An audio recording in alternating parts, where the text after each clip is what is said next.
হরে কৃষ্ণ।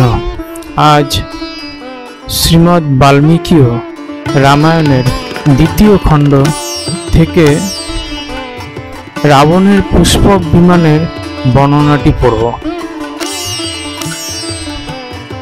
শ্রী হনুমান যখন রাবণের ভবনে মধ্যস্থলে দণ্ডায়মান হলেন, তখন তিনি দেখলেন একটি বিশাল বিমান।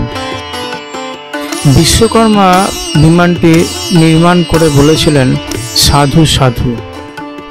যখন সেটি আকাশে অবস্থান করল, তখন তার দৃশ্য ছিল অপূর্ব।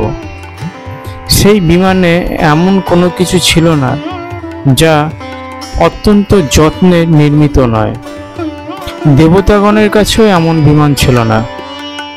তাহলে এই বিমানটি রাবণ পেলেন কার থেকে, কিভাবে? রাবণ কঠোর তপস্যা করেছিলেন। আসলে বিশ্বকর্মা এই বিমানটি তৈরি করে দিয়েছিলেন ব্রহ্মার জন্য। রাবণের ওই বিমানটি দেখে খুব লোভ হয়েছিল।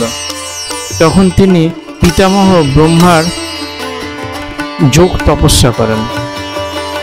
ব্রহ্মার কাছ থেকে রাবণ এই বিমানটি প্রাপ্ত করেছিলেন। কোনো এক সময় এই বিমানটি আবার কুবেরের কাছে চলে যায়। পুনরায় আবার কুবেরের কাছ থেকে বলপূর্বক তাকে যুদ্ধে পরাস্ত করে রাবণরাজ আবার সেই বিমানটিকে নিজের হস্তগত করেছিলেন। এখন এই বিমানটি কেমন ছিল? পুষ্পক বিমান গতিবিশেষ অবলম্বনপূর্বক শূন্য আকাশে স্থির হয়ে থাকতে সক্ষম ছিল। আশ্চর্যজনক বিচিত্র বস্তু সমুদায় এই বিমানে একত্রিত ছিল। সেটি শরৎ ঋতুর চন্দ্রমার ন্যায় নির্মল এবং আনন্দ প্রদানকারী ছিল।